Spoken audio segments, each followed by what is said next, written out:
Friends, welcome back to my YouTube channel. Today I am going to discuss with you a very important subject which is related to letters of credit. There are certain expected questions in your JIIB examination paper 3, legal and regulatory aspects of banking. These questions have been asked in various earlier examinations also.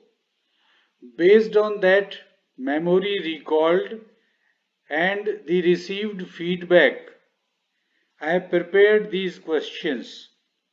So let us start. Question number 1.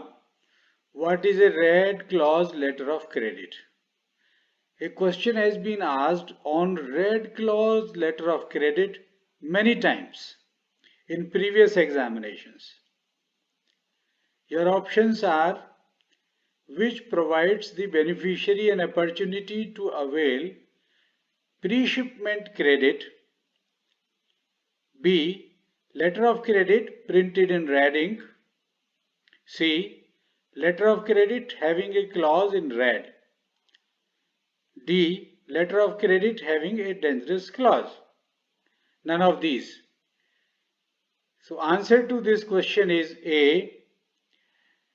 A red clause letter of credit always provides the beneficiary an opportunity to avail pre-shipment credit. Now the question arises, what is pre-shipment credit? When this letter of credit is received by the beneficiary in his own country, after it has been advised by the advising bank to the beneficiary, and it is a red clause letter of credit, the beneficiary can approach his own bank for the pre-shipment credit facility. It is the credit facility which is utilized by the beneficiary for manufacturing the desired goods which he has to export, and on packaging and other related services, so that the goods are ready to be put on track and exported to the importing country in time. Red clause letter of credit is beneficial in such cases where the importer and exporter have an established relationship and the goods are needed on or before a particular time, particularly related to the festival season. Question number 2. What is a green clause letter of credit? Green clause letter of credit is an extension of or is a refinement of red clause letter of credit, which provide one more additional facility.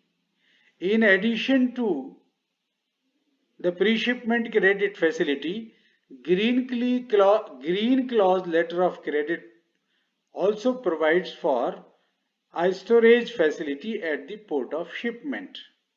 So the obvious answer to this question is C. When the credit provides for a storage facility in addition to the pre-shipment credit facility at the port of shipment. Question number 3. What is a transferable letter of credit? All the three letters of credit, red clause, green clause, transferable. Questions are usually asked on these types of credits. Now a transferable letter of credit is a credit under which the beneficiary can transfer his rights to third parties, and these third parties are the suppliers of the exporter, means the beneficiary, and when the credit is transferred to these suppliers, these are called second beneficiaries, and it cannot be transferred further. So there can only be second beneficiaries, there cannot be third or fourth beneficiaries at all. And after the implementation of UCP 600, you have to mention as an issuing bank that the credit has been issued as a transferable letter of credit. Should be clear about it. So the answer to this is E, both A and B. A credit is not transferable unless it is mentioned in LC, and a credit under which the beneficiary can transfer his rights to third parties, they are his suppliers, means second beneficiaries. Let us go to question number 4 now. What is a back-to-back letter of credit?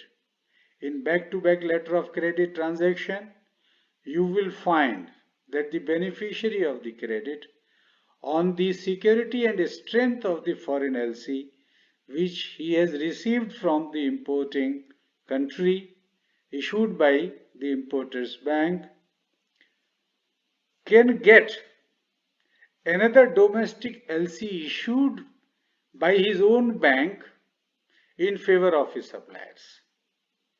Here the credit or the credit is not transferred to the second beneficiaries, but a second letter of credit is opened by the bank of the beneficiary in favor of his suppliers. So there are two LCs and three banks involved. Two LCs, one foreign, another domestic, issued by the beneficiary's bank in his own suppliers. The answer to this question is B. There are two LCs in back-to-back credit, one foreign LC, another domestic LC, issued by the bank of the beneficiary in favor of his suppliers.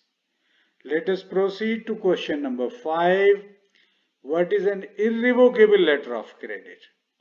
As the name suggests, irrevocable letter of credit is one which can neither be amended nor cancelled without the consent of the beneficiary. And all the credits issued subject to the provisions of UCP 600 are irrevocable. Under UCP 500, revocable credits were also possible to be issued. But now that practice has been stopped by the banks. Only irrevocable letters of credits are issued by the banks. Question number 6. What is a confirmed credit? When issuing bank has confirmed that it has issued the LC? No. When a bank other than the issuing bank has added its confirmation to the LC, is called the confirmed credit. And after confirmation of the credit, it has undertakings of the two banks to pay. One issuing bank and two the confirming bank.